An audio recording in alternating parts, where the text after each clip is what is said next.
Welcome everyone this afternoon to the third session, the final session of our series, Race, Ethnicity, and the Work of Spiritual Care, which is brought to us with support from our friends at the Fetzer Institute.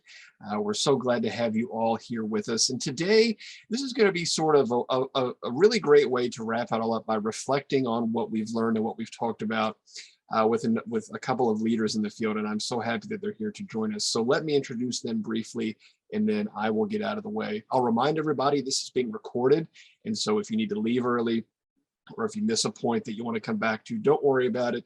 You'll get a link to the recording here in the next couple of days, and you can watch it whenever and however often that you like. When you get that email, there's a little link to a survey in there. Please take 90 seconds to fill it out. It helps us plan future events and make sure that we're responding to what interests you. So please do fill that out.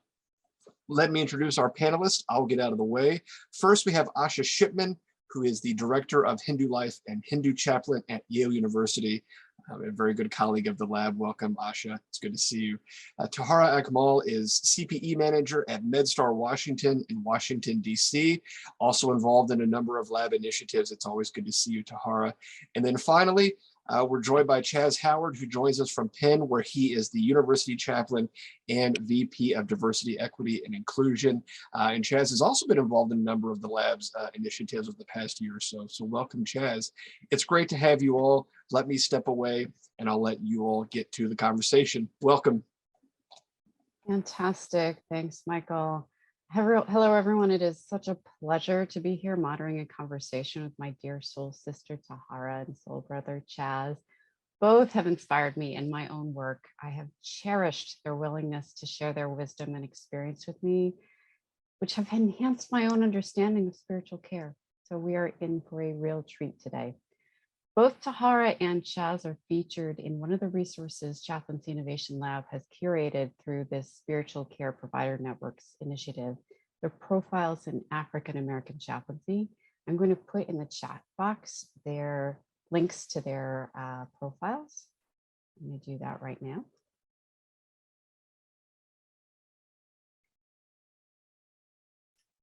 And you can catch up with there's an interview there that for each of them that's really beautiful to read. So what we're going to do is we're going to dive in to some of the questions to really plumb the experiences of these two very dear people. So Tahara and Chaz, hello. Thank you for joining us. And go ahead and unmute. What we're going to do is we're really going to have a conversation. So I'll ask a question, and I can ask, one of you to address it first, or you can jump in. Sometimes it's easier to be directed in that way, so I might start that way. But if you have things to add in that just consider it a conversation. Imagine we're sitting together with steaming cups of our favorite beverages, and we'll take it from there. Okay, great. Okay, so we're going to start thinking about being chaplains of color in your particular sectors. And Tahara, you're in healthcare, Chaz, you're in higher education, but we all know that there's great overlap. So your experiences are bringing you into multiple sectors. And so the first question that I have is, how do you see your experience as a Black chaplain shaping your training and education? So I know, Tahara, we talked a lot about challenges when you and I were co-facilitating the support circles earlier this year. And I'd like to hear your own experiences. So why don't you start? Yeah, thank you, Asha. And again, thank you for the opportunity to be with you and to Chaz and to have this conversation about race and spiritual care. If I understand your question correctly, you're asking me about my experience. With the training dynamics. Oh, I'm sorry. Yeah, with the specifically how it shaped your training and your education.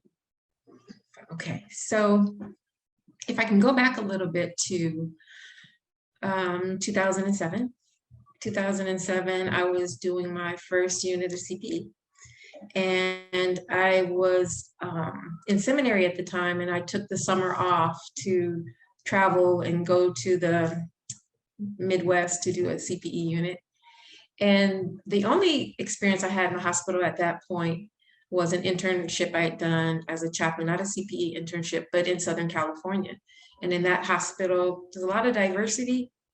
I felt very welcome there. I did my internship, and I was actually in a group with Fuller Seminary students, MDiv students, and they were, teaching me the ropes, and they were saying, well, if you really love chaplaincy, you're going to have to do CPE and seminary. So I really met some wonderful people there. So if I fast forward and I went to seminary and then I took a summer off to do my first CPE unit, about 2 weeks into my unit, my CPE educator brought me into the office and said he had received a communication from somewhere. I guess the employees could write comments and send it, and somehow he received it. And basically what he received was a letter that he said was from people, he didn't say who, and it said something like, we see that Muslim chaplain walking around, and she's visiting non-Muslim patients. And something to the effect like, we don't appreciate that, and it's making our institution look bad. And something to the effect of, how would she feel if Christians were seeing Muslim patients, something like that. But I was a little shocked. So my supervisor brought it to my attention, one, because he wanted me to be aware. Two, he said, I'm telling you this, I'm not gonna defend you per se. I'm gonna use this as a teaching opportunity to talk about who we are as chaplains, what we do, how we trained, and use it as a teaching moment. And if I recall, I remember it got all the way up to the president of the hospital. And so that's how he responded. I guess he had an electronic mechanism to respond to that. And that's what he did. He talked about the role of a chaplain in the healthcare system, how we're theologically trained and trained to assess if we're the best chaplain or not for that family or for that patient. And so that was my experience.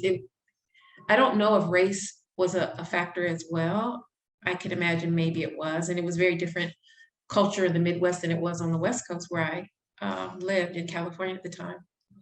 But what I learned, and at that time I hadn't discerned to be a CPE educator, but what I learned was that, and it was hard for me because I grew up in an interfaith family where we were kind of kumbaya. My mother was Christian, my father was Muslim. We celebrated both traditions, and I grew up with that mindset that, oh, everybody does this. And it was just a rude awakening for me that there are going to be people who may not appreciate your presence. There may be people who don't appreciate your work. And so what I decided, I would go in the chapel and I would cry sometimes, and just, I felt really empowered. Like I deserve to be here. I deserve to be here. And the verse that kept coming to my mind from the scripture, from the Bible, was from the book of Esther. Who knows why you're here for such a time as this? And that's what I held on to get through my experience, my CPE experience. I fell in love with chaplaincy. And it also helped me to think about what type of chaplain I wanted to be, how inclusive I wanted to be, how I didn't want people in my presence to feel what I was feeling. So if I fast forward to, finishing seminary and doing my residency and discerning that I wanted to be an ACP certified educator, my theories of education have been impacted, my training, what I include in curriculum around race and culture.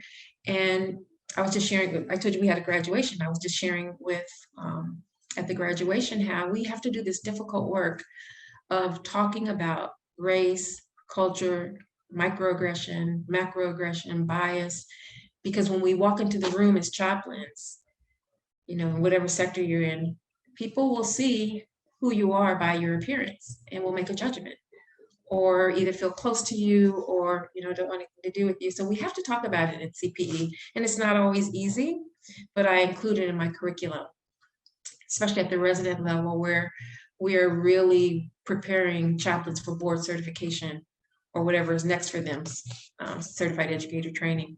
But having to have those difficult conversations about what we all bring to the table, what are our own biases, what are our own judgments, and one of the basic questions when you're coming into CPE is, who are you theologically? And, how are you able to impact other people? Or what are you bringing from your theology to help you connect with people? And what are those barriers?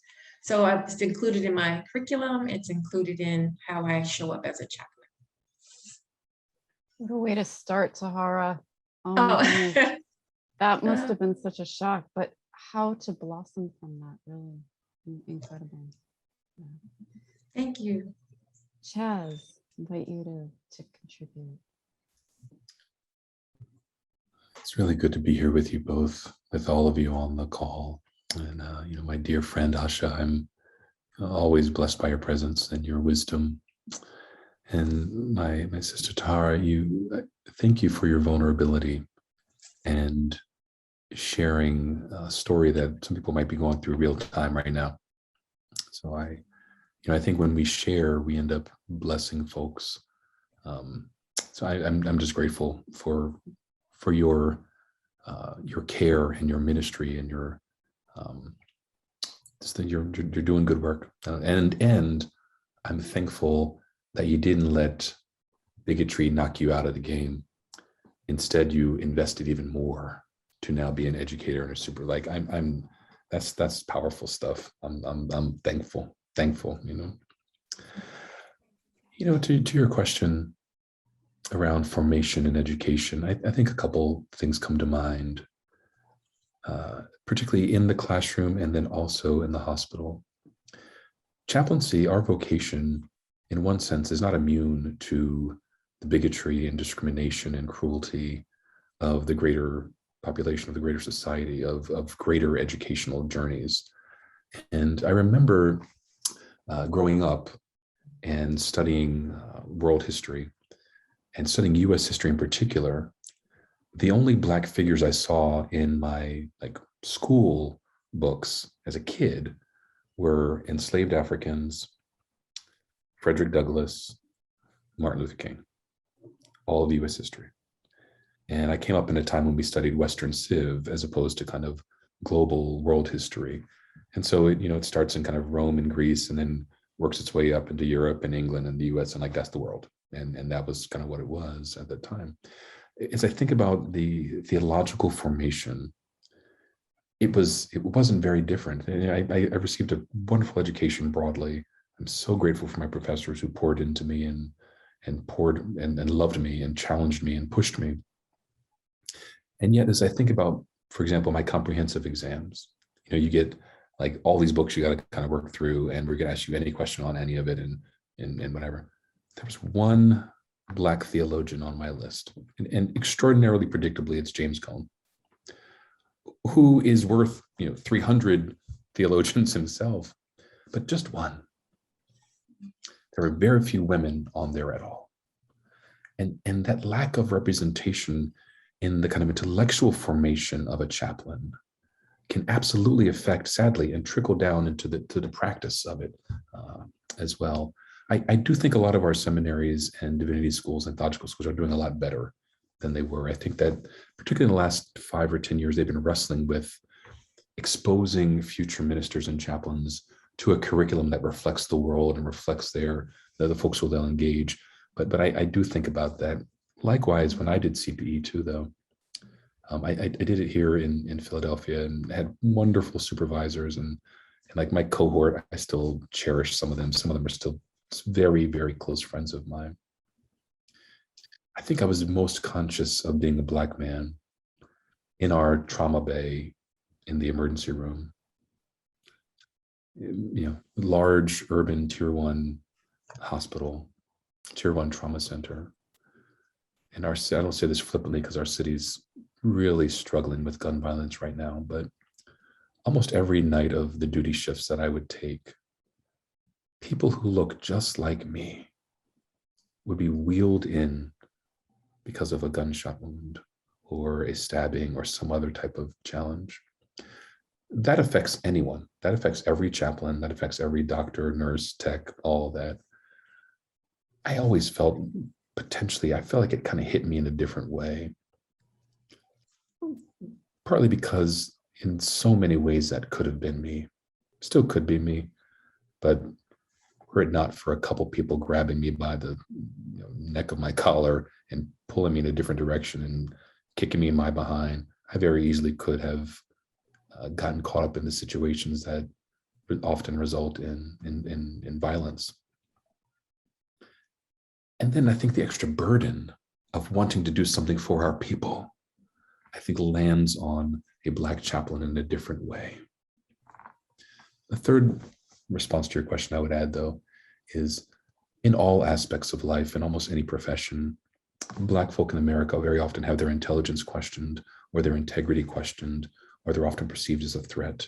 And we find ourselves, I have a good friend who uses the word, Black people find ourselves contorting under the white gaze, and contorting amidst white fear and white anxiety. And sometimes it's physical contortion, where someone will see us coming down the street and they'll grab their purse, and some people will sort of small themselves and walk slower and have my hands out so you don't think that I'm a threat. Or I'll walk through the store with my hands out so you don't think I'm going to.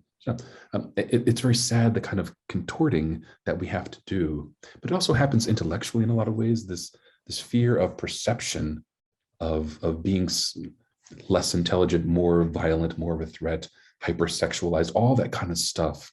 That's in the world. That, of course, affects the experience of the Black chaplain too. Even in the most progressive of spaces, even in the most progressive of schools and hospitals and other spots, people still will be surprised at the degrees you may have or the way that you speak. They still will believe that if something comes up missing, it's probably you. That is a challenging weight on top of the weight of being a chaplain in the world right now.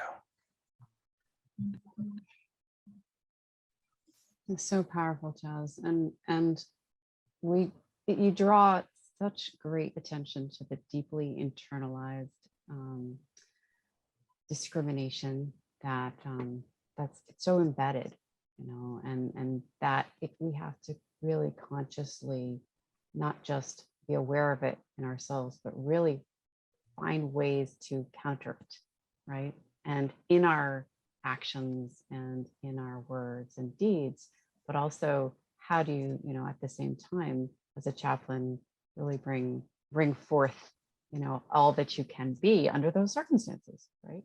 So I really appreciate those revelations and words. Shahar, do you want to add something? Because I see you unmuted.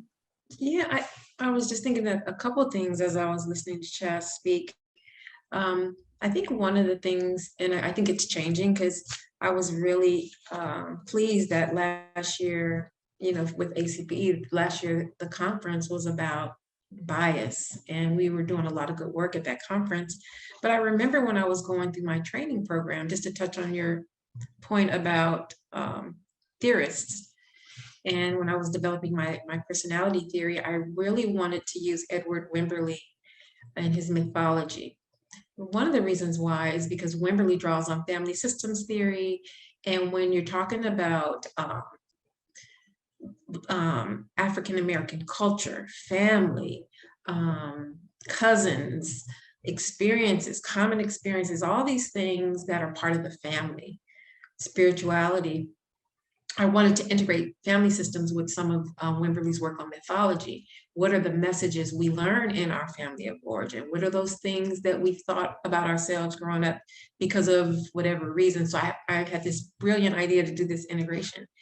And I was discouraged on using Wimberly. The only African-American pastoral theologian I was using for personality theory, I was told not to use that.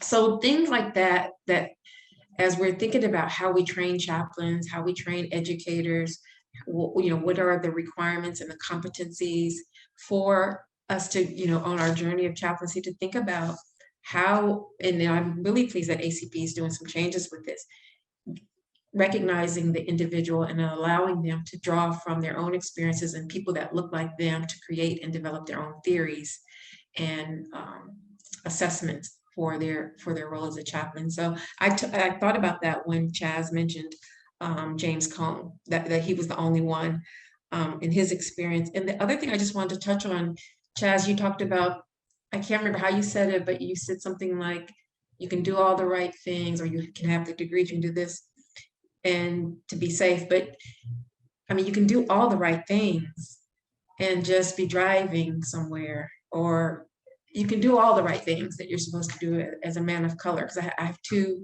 Black sons, my husband is a Black man, my brother. You can do all the right things and still feel that not being accepted, maybe the side eye, right? So it's that trauma of that heaviness of you don't know what you can get day to day, and the gaslighting that comes when we try to bring it to the forefront, and those who can't see it, that gaslighting that adds another layer to our experiences that dismiss it.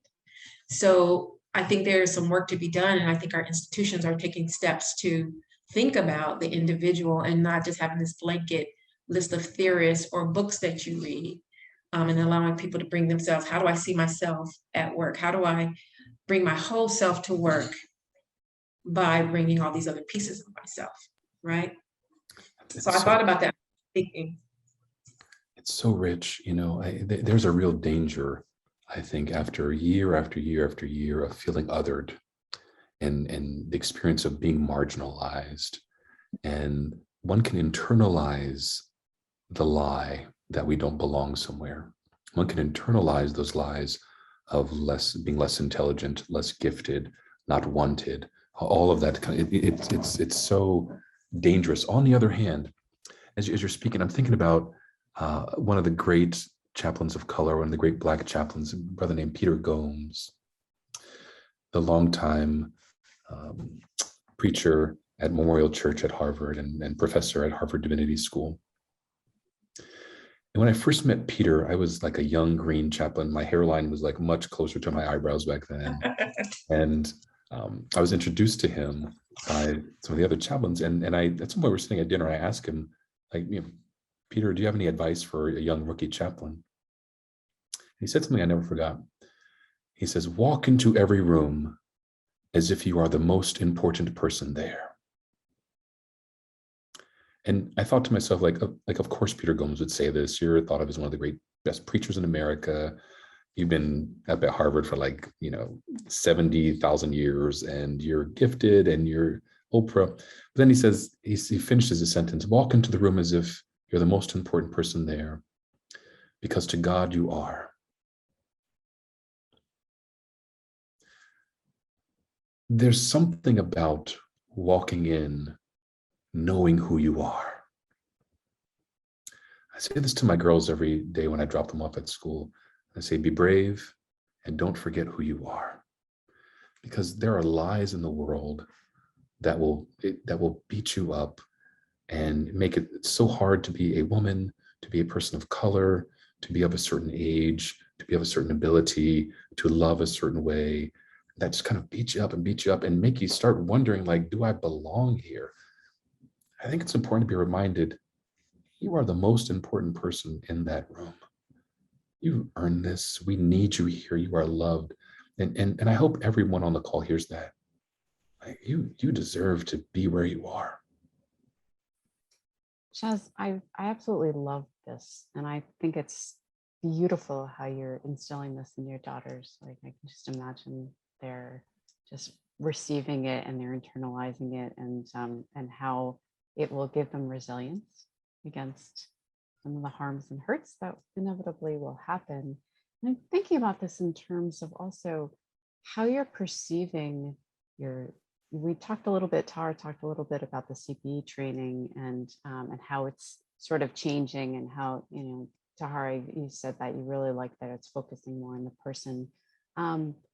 In terms of supporting, like, knowing who you are, right? I'm going to riff off of this. What would you want, either the CPE training, Chaz, you might want to speak to that a little bit too, because we haven't heard that piece of it, and or the work environment for chaplains of color. Like, how can they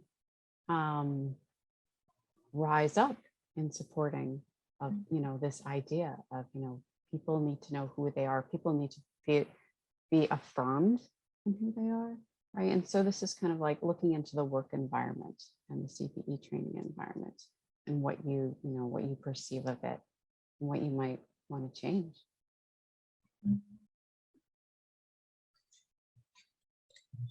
Yes, I think it starts with, and I say this in CPE groups, and my students, they hear me say that I say, let's name the obvious. Let's name the obvious. So one of the things that we want to do is to be, feel good about yourself and your role. I see CPE and chaplaincy, we have positional leadership and we have positional power because of the role as institutional clergy. And we kind of joke about a badge that will get you anywhere in the hospital. And so how do we live, how does CPE teach you to lean into what CPE calls your pastoral authority? And I also call it your authentic leadership and your positional power. You have a position of leadership and authority. And how do you stand in that? Coming from a background where maybe women aren't ordained or women don't have a voice or people haven't seen themselves in the pulpit or whatever, we come from experiences that may make our pastoral authority shaky, or our ability to walk into the trauma, like you were talking about, Chaz, walking to trauma bay and you see white coats and you see all these people rushing around and you wonder, what's my role? So one of the things I think that is really helpful is to, and CPE does a great job of this, is helping us to see who we are and what are those barriers between walking in, as Chaz says, feeling I'm the most important person, not in an arrogant way, but to, again, I am a chaplain, an integral part of this medical team that has positional power and authority that I have to navigate in a very compassionate, ethical way, right? But knowing that we have that leadership and that power. So it's not easy, especially where we come from. And CPE does a good job, I think, of helping us to pull back layers to figure out what are the barriers, where are the strengths, and how do we live into that role. Another thing I thought about too is when I was talking about the training, it's more so for people who are trained to be educators. When I talk about the theories of my experience, that's a little bit more advanced, but I think we could look at how CPE training goes and what are those outcomes and how are they appropriate for some of the things that we want to do in all the different changes we want to make. Yeah, In I think, education.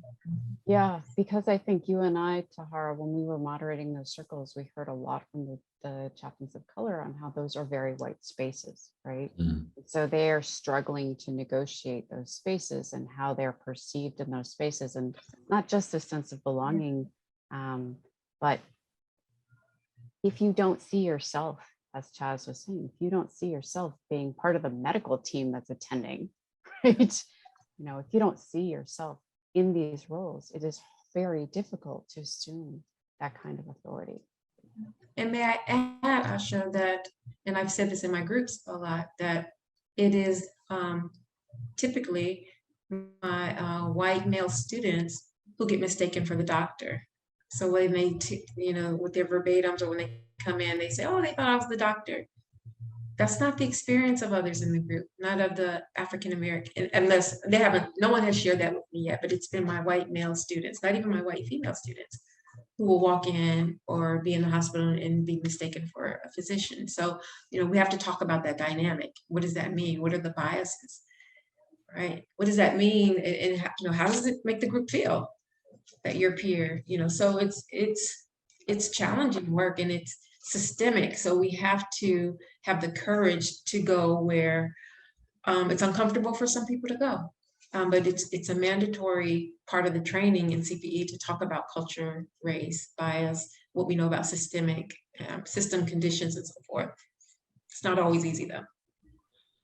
Absolutely, well said, both of you. I won't add much more because I don't need to. What you said was brilliant. I will point though that so much of the formation of the next generation of chaplains, I don't mean this critically, but I think focuses on the knowledge download that we feel like we need to pass on, and that's important. We need to raise up religiously literate chaplains who can function in an ever increasingly cosmopolitan, globalized world, who can speak intelligently with people of different backgrounds and faith traditions, and maybe not be an expert, but I need you to be able to be a good neighbor and to be a good caregiver. One. Two, there's like the art of chaplaincy, the kind of art of pastoral care, of how do you sit with someone and how do you sort of care and underline their feelings and presence and body language, and like we have to pass that down. That's important as well. But I so love what you said around presenting examples of folks who look like us. When I was reading about Howard Thurman, I think I originally met him as, kind of like spiritual writer. Dr. King kept his book in his bag and like those.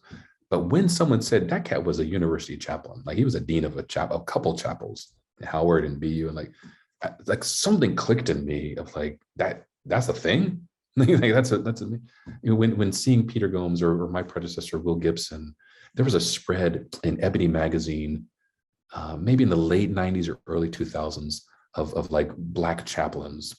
And then Will Gibson was in there, and Janelle from Columbia, and Deborah from Princeton, and Jerry Street said, yeah, like just like wonder. I'm just looking like this is bananas. There are many of us here, and so programs like this that Chaplaincy Innovation Lab is doing, it or the website and all that kind of stuff. It's so important, and I hope as educators we can sort of point people to real examples of people all around the country, all around the world, of like, dude, this could be you.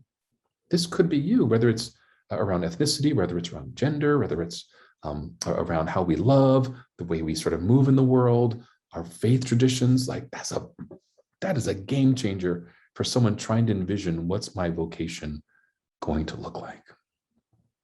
Yeah, absolutely. And as you were speaking, Chaz, I was just thinking about how that it really turns that concept of othering into anothering. Like I could be another Black chaplain in higher education. I could be another Black chaplain in this hospital, in this space that I almost can't envision myself in, but here's somebody who's done it, right? Yeah. So beautiful.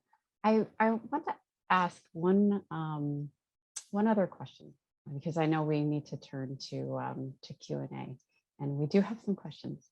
And that has to do with really reflecting on the experiences that you've had, the richness, some of the jagged edges too. If you were able to talk to your younger self about chaplaincy, what would you want your younger self to know? So thinking back to yourself as the younger person and entering into the field, and yes, kind of words of compassionate wisdom to that very hopeful heart, right? It's a wonderful question and a wonderful, I think, activity for folks to do from time to time. Kind of what letter would I write to my younger self? I think two or three things just come to mind real quickly. One, I would encourage him around hang in there. I know these are some long nights, and I know this feels like it will never end. Particularly, so many of our institutions have had bad spells. And when I became senior chaplain, our university had a particularly hard season on a number of fronts. I think I would encourage that person that I would encourage younger me to say every night ends and easier mornings are coming. I think I would also encourage that person to be faithful in the small things. I think when I was associate chaplain, I remember feeling a frustration at times of like, I could be doing more than this. Like, I want to be doing more than this. And, it's, I think several of our traditions speak of this, of being faithful with a little bit before one can be entrusted with a lot more. And, the person who preaches to a congregation of like 2 or 3 people, but goes hard as if it was a whole stadium of people. Like, I think that's important, being faithful with the person in the hospital who has like a sprained ankle and is leaving in 20 minutes. be as present and fully invested there as you would if like a world premiere was in there with something very, very serious. Like be faithful with all of that. Would be the next thing I would say to my younger self. The final thing I would say is be at peace with who you are, and it's going to be okay. You know, I kind of looping back around where we began, I would tell them like it's hard to be you at times, but we make it through. You know, like we make it to our 40s, and this sounds heavier than I mean for it to sound, but you know, as a Black kid from Baltimore who really didn't think I'd make it to 20, I would encourage him like we make it to our 40s, and it's going to be okay. Beautiful. And actually, I'm hearing a lot from young people who are young, who are not thinking about their 40s just because of the pandemic. So this is so relevant for today, right? Yeah. Thank you, Chaz. I want to just kind of chime in with you, Chaz. You said, you know, as a Black kid from Baltimore, I was a Black young girl born in Compton. And then my parents moved us out to the suburbs of Los Angeles. So we went from a Black neighborhood to a majority white neighborhood. And so I realized I was other right away. This was at the end of busing. And I remember when the kids were walking out the back, all the African-American children were going out of the back gate to get on a bus to Los Angeles. I went out the front gate, and it's just all these white kids in the front yelling at me, "You're going the wrong way, you missed the bus." And I just felt, I mean, I was in the center of this kids, you know, screaming at me. I was the other. So I remember that at a pretty young age. So what would I have told her? The girl who's standing there feeling different. And I always felt different too, because I was Muslim and I had a funny name according to my friends. It wasn't like Laura or, you know, Christine. But one thing we say in CPE a lot is trust the process. To trust the process of CPE, to do the action, reflection, action. It's an adult learning model, experiential, all of that. But I've added, when I talk to students, I say, trust yourself. Trust yourself. And most of us are spiritual people, so trust that presence that brought you here. So I would have told that young girl to trust yourself, and it's okay. And after a while, they knew that I lived there in that neighborhood. So then I ended up making friends. So I'd say trust yourself, because even at that young age, the friends I did make, they were all Christians. And I remember when we would pray for whatever reason, they would recite the Lord's Prayer, and I would recite Surah Al-Fatiha from the Quran. And I was fascinated at a young age how the Lord's Prayer and Al-Fatiha started and stopped at around the same time, and the rhythm was similar. So I always felt connected to faith. I would have told my younger self to pursue that more. I didn't pursue it until I was an adult. I always felt it, connected to so many different traditions. But, you know, I waited. So I would tell my younger self to trust myself and whatever that still small voice was, and to follow that. And then the other thing I would tell myself, and I'm just echoing my father, my dad used to tell us, he'd say, Tahara, if you don't like someone, it's probably because you haven't taken the time to get to know them. Be curious, get to know people. So CPE was perfect for me, this idea about curiosity, and then, you know, chaplaincy, to be curious with people. Who are you? How are you? Who loves you? Who's praying for you? Who's thinking? I love that. So I would have kept my father's words in my mind, you know, as a younger person, even though I think I did that, but those are like nuggets for me, you know, what my father said. And yeah, I think that's it. Beautiful, absolutely beautiful. I in the beginning I said we're in for a treat, and boy, both of you, such wisdom and such deep-heartedness that you shared, and really appreciate this conversation so much. And we have some questions. So Michael, I think I'm going to turn it over to you because you are excellent at moderating with these questions. So can I do that? Yeah. Awesome. Well, thank you, Tahara and Chaz and Asha for sort of sitting in the middle of all of this. This is just so humbling to hear for a lot of reasons. And a lot of that is reflected just in the comments that folks have left in the chat. A lot of really sort of real thoughts being put in there. So thank you all. So we'll do the questions here. We've got plenty of time. So as things occur to you, just stick them right down there in the Q&A function and we'll do it that way. And then in a moment, I will also put a link in the chat again to a number of resources that have come out of the project that this is all a part of. So our working paper on the history and future of spiritual care providers of color, the lecture series so far, the first and second installment, you can watch that in video there, and then we'll add this one there as well. So there are any number of things, and I would really encourage you to check that out. This first question is for Tahara, and it's a fairly personal question, but I think it's probably, it will probably shed some light on some things for us, which is, could you reflect on your experience early in chaplaincy that was used as a teaching moment? Were you asked if that was okay to you? Did that feel okay to you? So when your experience was used as a teaching moment, where were you in that? I was in the chapel crying, reciting the book of Esther. Who knows why you're here for such a time as this? I was actually angry. I remember being angry and sad at the same time, because I really felt like I have a right to be here. I'm training to be an interfaith chaplain, and I just felt, yeah, something kicked in for me that just says it was like a still small voice, and maybe Esther's voice or something, but for me to stand in that, what we talked about earlier, to stand in my authority. I was scared. It was, what, 6 years post 9/11, and things were still shaky for the Muslim community. But there was something in me that said, you belong. And so when he used it as a teaching moment, I'm kind of accustomed to, as a Muslim woman and a Black woman, that taking on that educator role, like working in the mosque and the community things I've done. I've always been in teaching people who Muslims are and who we aren't.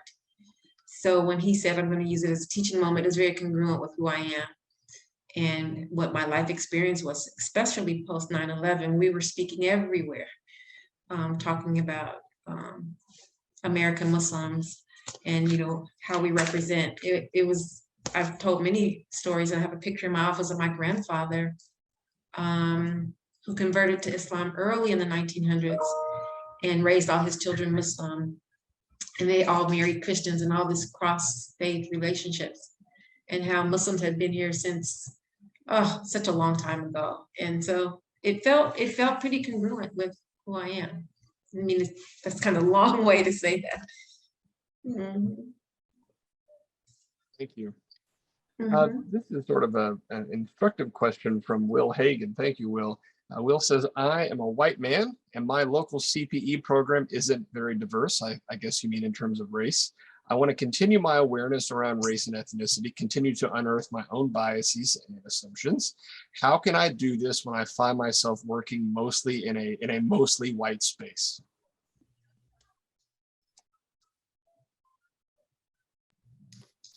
It's a great question, and I think your heart shines through in the fact that you ask that question.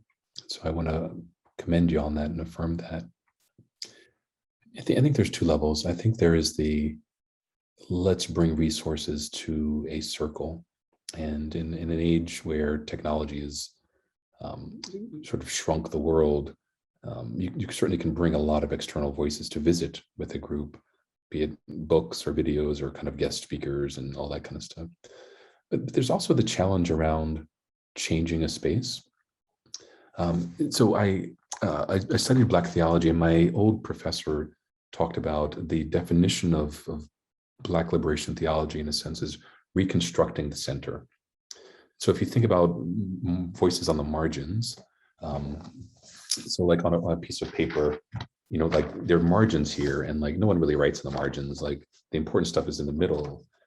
It's bringing the stuff in the margins to the middle and reconstructing the middle, not displacing that which is already there, kind of expanding the middle. I think one of the, I'm tangenting briefly here, But I think some of the pain that a lot of people feel is this kind of faux replacement theory, which is like a racist theory, that people are going to get sort of knocked off the top of the hill in the name of immigrant populations, people of color, women, all that kind of stuff.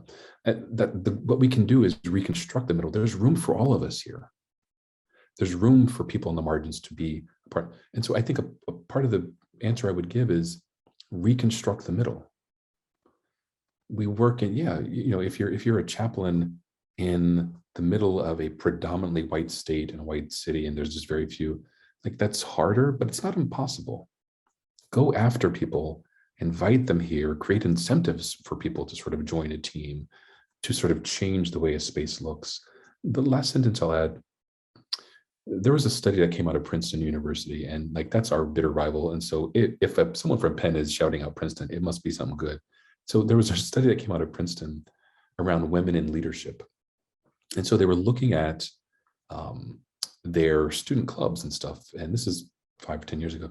Why were so few women president of student council, editor of the paper, applying for things like the Rhodes Scholarship and other way? And the women who did do those things, who were in leadership, they said that someone approached them and said, did you ever consider running for editor of the newspaper? I think you'd be good. I think you'd be great as a Fulbright fellow. You ever think about applying? And so the recommendation from the study was encouraging school leaders and leaders of groups to identify talent and put a bug in there, plant some seeds in the soil to say, do you ever think about, in our case, being a chaplain? I think you'd be great.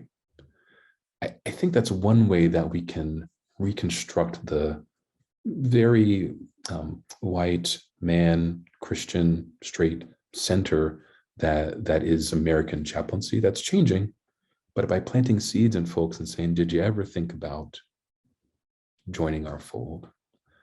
So I'd encourage you around that kind of stuff. It's a really beautiful, important question. Thank you.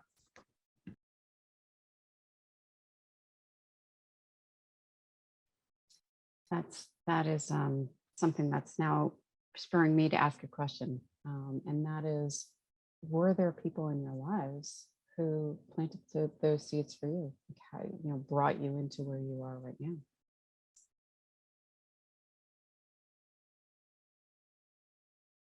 Tahara, why don't you start? Yeah.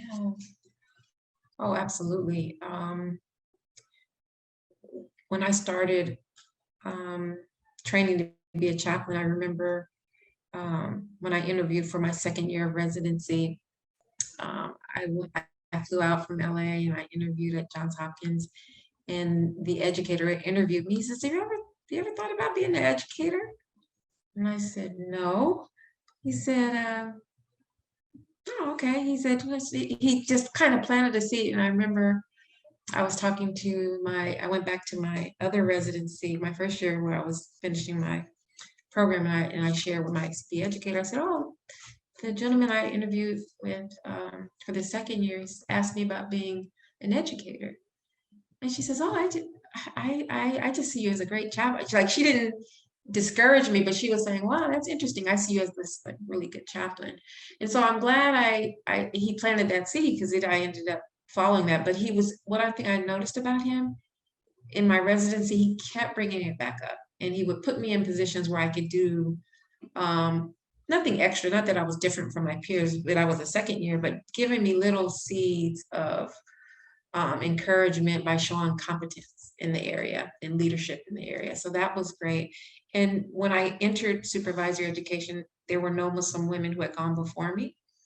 So my support were women of different traditions, other people from different traditions who loved me through the process, the racial, ethnic, multicultural arm of ACPE, just all the diverse people who spoke into me and loved me through the process was amazing. And my children were like my biggest cheerleaders too. Oh. Yes, my children were. Yeah, they said, I remember my daughter said, I tell people you go with people when they die. I said, okay, all right, that's what I do. But they were my biggest cheerleaders. Thank you for that question. I loved hearing about your mentor. I have a a mentor here on campus. She's one of the senior vice presidents, and she gives a talk where she talks about the difference between mentors and sponsors. And she's like, we all need both. Mentors are there for advice and kind of bounce ideas off of, and can sort of like be a shoulder and all that. A sponsor gets some skin in the game for you. They get some skin in the game. They will make a call on your behalf. They will give you that experience and say, why don't you come to this meeting with me? They will put their good name on the line and say, I really think you should hire this person here. And in every job I've had, someone's gone to bat for me. Again, an orphan from Baltimore who got kicked out of college because of grades and alcoholism and was like an okay-ish student. Like, I really needed people to fight for me. And in so many ways, this is like my sub-vocation, is really trying to lead block for other folks to kind of get to where they're going and sponsor them, not just give them some advice and like, hey, I saw this opening, you'd be great for it, but to like, hold on here, I know somebody who works there. Let me write a recommendation for you. Let me send a text like that. And I've had people go to war for me, and I'm thankful for that. Yes, I think that's so powerful because it's an invitation in two different directions. It's an invitation for folks to be on the lookout for people who might play that role for them, so who might be a sponsor for them, and to sort of, what do they call that, managing up, to sort of invite them into that kind of relationship. But it's also an invitation the other way. If you find yourself in a position of leadership, authority, influence, power, who can you sponsor? That might take investment on your part. It might take risk on your part, but you're living proof that it's worth it. It's worth the investment. It's worth putting in. It's worth the skin in the game. So thank you. Sandra has a question directly for Chaz. Could you talk about the intersection between chaplaincy and social justice work? She just left conventional chaplaincy for social justice work and wants to know how they intersect, I guess, sort of bringing one into the other.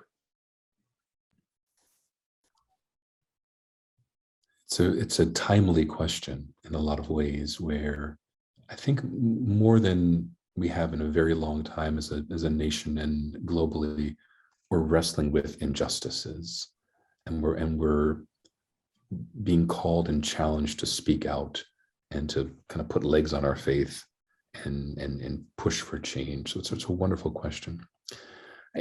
And yet, I think there are different ways to do chaplaincy. I really do.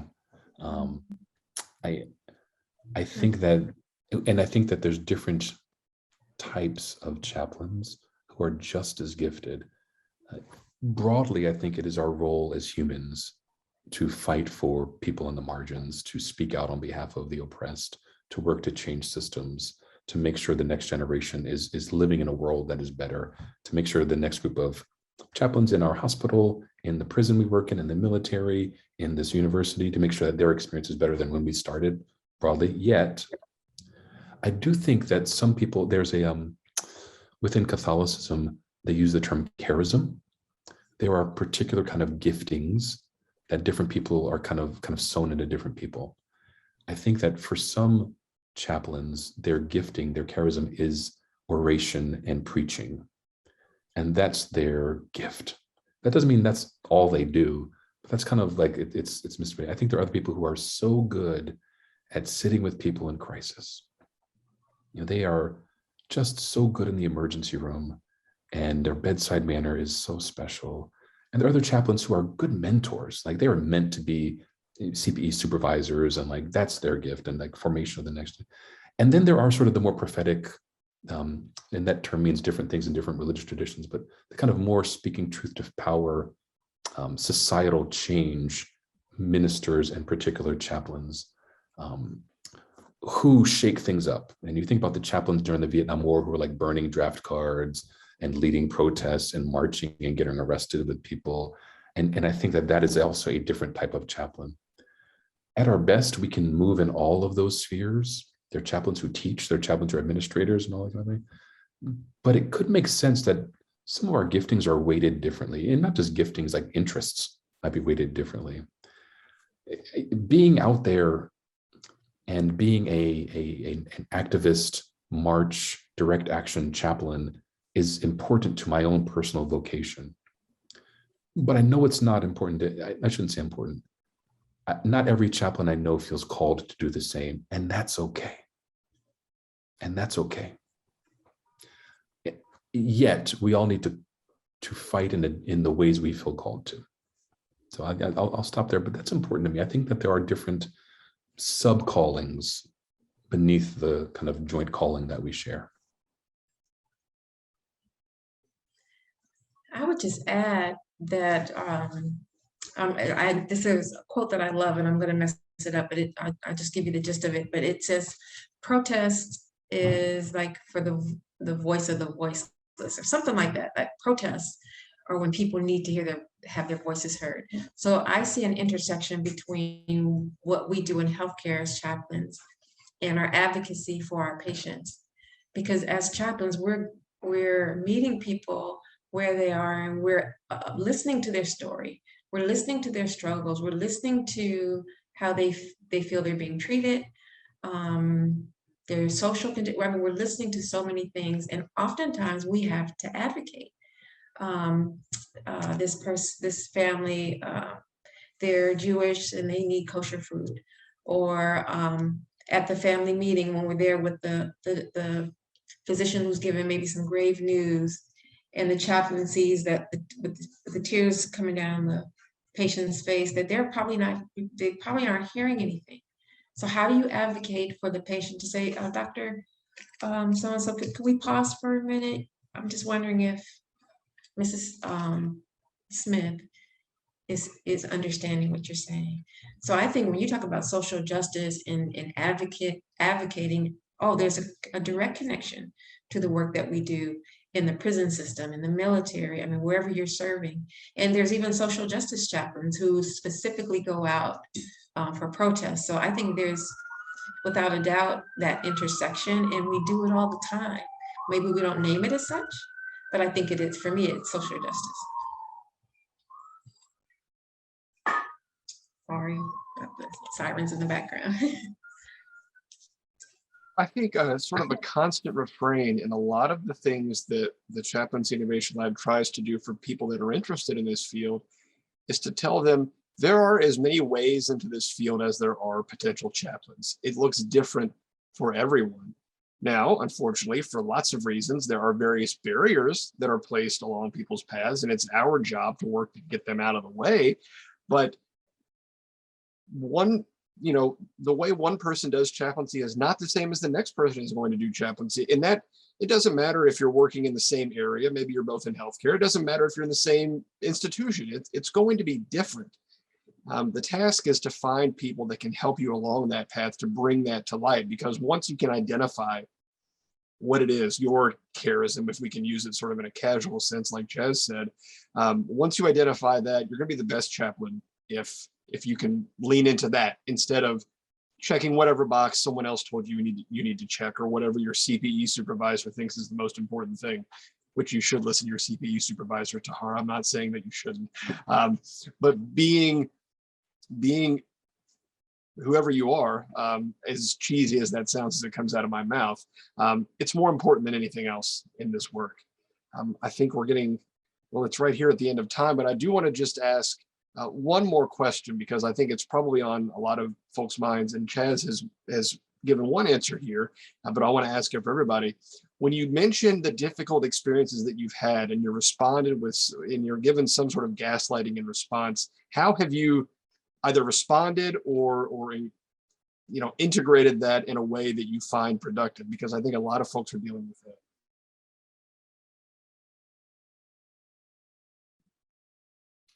Yeah, a couple thoughts. Again, I'll add, I don't think you need to respond to everything. There was one of our great sort of chaplain colleagues, a brother named Paul Rauschenbusch, who was a longtime chaplain at Princeton, just a saint of a guy. And now he's sort of working with Ibu and doing all kind of amazing stuff, all of it. Anyway, he was writing for Huffington Post for a little while. And I remember a conversation I had with him at some point. He was just like, you don't have to respond to every little comment underneath everything published. And in fact, I'd encourage you not to read the comments, but the ones from a friend or a family member who has something to say, maybe you do engage.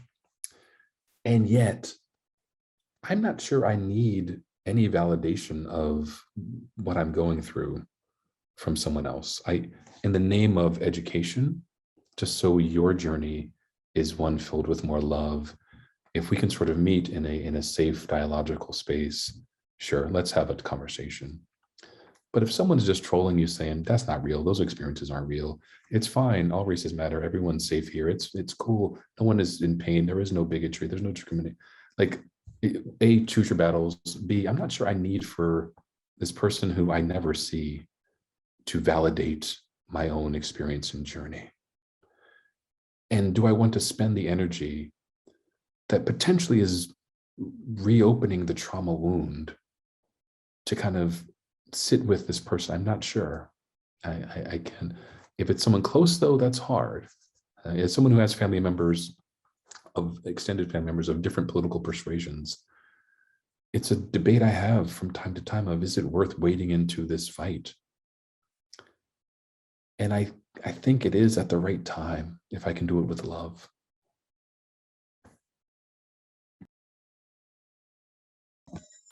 I'll just say very briefly, years ago, I had an experience with discrimination that was up close and personal and very targeted towards me. And at that point, up until that day, it was really hard. And I could tell, because when I started thinking about, going to this place, my stomach would hurt and I didn't want to see particular people. And when it got really, really bad, like Chaz says, you choose your battles.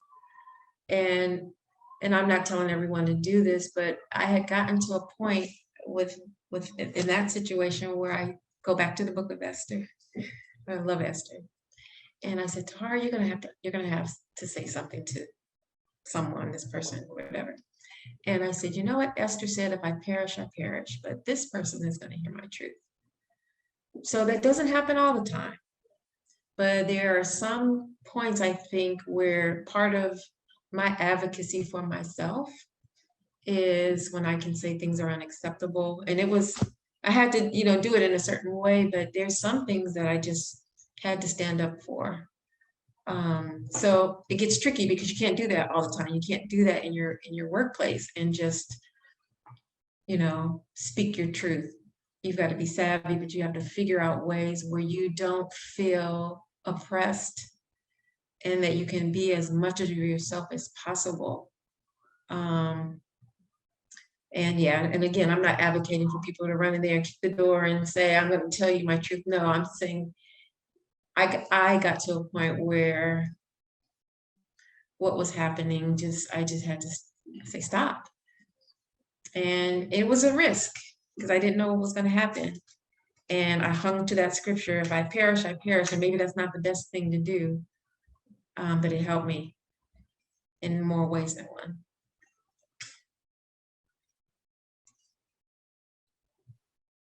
Thank you, Tamara. Thank you, Kaz and Asha, for your time and your wisdom and your honesty and your openness. There is more positivity than I can really say. This has just been such a wonderful conversation, and I am so grateful for your willingness to talk about your experiences and to pass them along in ways that I know are helpful to people today, right now, tomorrow, a year from now. This has been so wonderful. So thank you all three for being with us here today. I want to thank all of our guests as well who are here in the audience, so to speak. Thank you for being with us. It's always a real joy to have everyone with us. This was recorded, like I said. You'll get a copy of that here in the next couple of days. But until then, thank you for being with us and have a great rest of your day. Bye-bye, everybody. Bye. Thank you.